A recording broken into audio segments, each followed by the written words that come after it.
तो जय मावानी जय छात्र। आज आपका YouTube क्षत्रिय चैनल पर स्वागत है।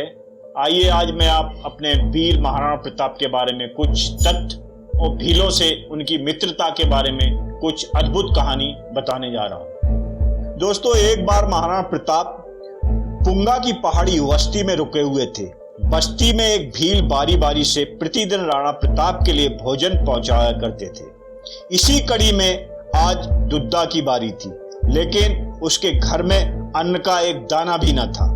दुद्दा की मां पड़ोस से आटा मांगकर ले आई और रोटियां बनाकर दुद्दा को देते हुए बोली, ले यह पोटरी महाराणा को दे आ। दुद्दा ने खुशी खुशी पोटरी उठाई और पहाड़ी पर दौड़ते भागते रास्ता नापने लगा। घेराबंदी के लिए बैठे अकबर के सैनिकों को दुद्दा को देखकर शंका हुई। एक ने आवाज लगाकर पूछा, क्यों रे, इतनी जल्दी जल्दी कहां भागा जा रहा है? दुद्दा ने बिना कोई जवाब दिए अपनी चाल बढ़ा दी। मुगल सैनिक उसे पकड़ने के लिए उसके पीछे भागने लगा, लेकिन उस चपल चंचल बालक का पीछा वह चिरई बख्तर में कसा सैनिक नहीं कर पा रहा था। तो दौड़ते दौड़ते अकबर का सैनिक पत्थर से टकराया और गिर पड़ा। इस क्रोध में उसने अपनी तलवार चला दी। तलवार के बार से बालक की नन्ही कलाई कटकर गिर गई। खून फूटकर बह निकला, लेकिन उस बालक का जिगर देखिए। नीचे गिर पड़ी पोटरी को उसने दूसरे हाथ से उठाई और फिर सरपट दौड़ने लगा। बस उसे तो एक ही धुन थी, कैसे भी करके राणा को रोटियां पहुंचानी है। रक्त बहुत बह चुका था। अब दुद्दा की आंखों के आगे अंधेरा छाने लगा। उसने चाल और तेज कर दी। जंगल की झाड़ियां में गायब हो गया। सैनिक हक्के बक्के रह गए कि कौन था यह बालक। जिस गुफा में राणा परिवार समेत थे, वहां पहुंचकर दुद्दा चकराकर गिर पड़ा। उसने एक बार और शक्ति बटोरी और आवाज लगा दी, राणा जी। आवाज सुनकर महाराणा बाहर आए। एक कटी कलाई और एक हाथ में रोटी की पोटली लिए खून से लथपथ 12 साल का बालक युद्ध भूमि के किसी भैरव से कम नहीं लग रहा था। राणा ने उसका सिर गोद में ले लिया और पानी के छींटे मारकर होश में ले आए। टूटे शब्दों में दुद्दा ने इतना ही कहा, राणा जी, ये रोटियां मां ने भेजी हैं।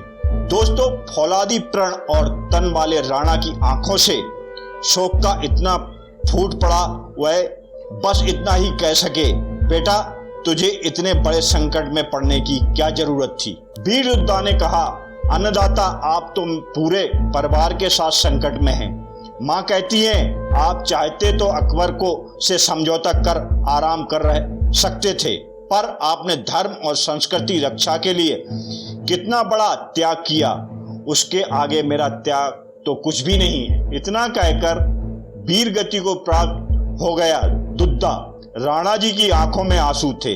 मन में कहने लगे, धन्य है तेरी देशभक्ति, तू अमर रहेगा मेरे बालक, तू अमर रहेगा। दोस्तों, अमरावती की चट्टानों पर वीरता की यह कहानी आज भी देशभक्ति का उदाहरण बनकर बिखरी हुई है। यह तो थी एक आदिवासी बालक की कहानी। भारत के इतिहास में क्षत्रियों के समान ही अनेकों वीर आदिवासी हुए हैं, जिनकी गौरव और शौर्य की गाथाएं कभी खत्म नहीं हो सकती। हिंदुस्तान के इतिहास में आदिवासियों की वीरता की तुलना किसी और से की नहीं जा सकती। आज के समय पर कई इतिहास चोर पैदा हो चुके हैं। ना उनका इतिहास में कुछ अंश था और ना ही उनकी वीरता के कोई प्रमाण हैं, लेकिन वह खुद को क्षत्रिय कहलाने की होड़ में आज भी दौड़े चले आ रहे हैं। वहीं पर आदिवासी समुदाय आज भी अपनी पुरातन संस्कृति को अपने में सजे हुए उस पर गर्व करता है और गर्व से खुद को कहता है कि मैं एक आदिवासी हूँ। वहीं दूसरी ओर इतिहास चोर हैं, वह खुद को क्षत्रिय घोषित करने में लगे हुए होते हैं। अगर उन लोगों में जरा भी शर्म हो तो कुछ सीखें इन वीर आदिवासियों से, जो खुद को क्षत्रिय के लाने की होड़ कभी नहीं करते, लेकिन उनकी वीरता का बोलबाला पूरे देश में हर एक बच्चे को पता होता है। ऐसे वीर आदिवासी को हमारा नमन, जय मां भवानी, जय राजपूताना। इस विचार के बारे में आप सब लोग क्या सोचते हैं, यह हमें कमेंट बॉक्स में अवश्य बताएं। वीडियो पसंद आई हो तो लाइक करें और शेयर करें। जय मां भवानी, जय छात्र धर्म।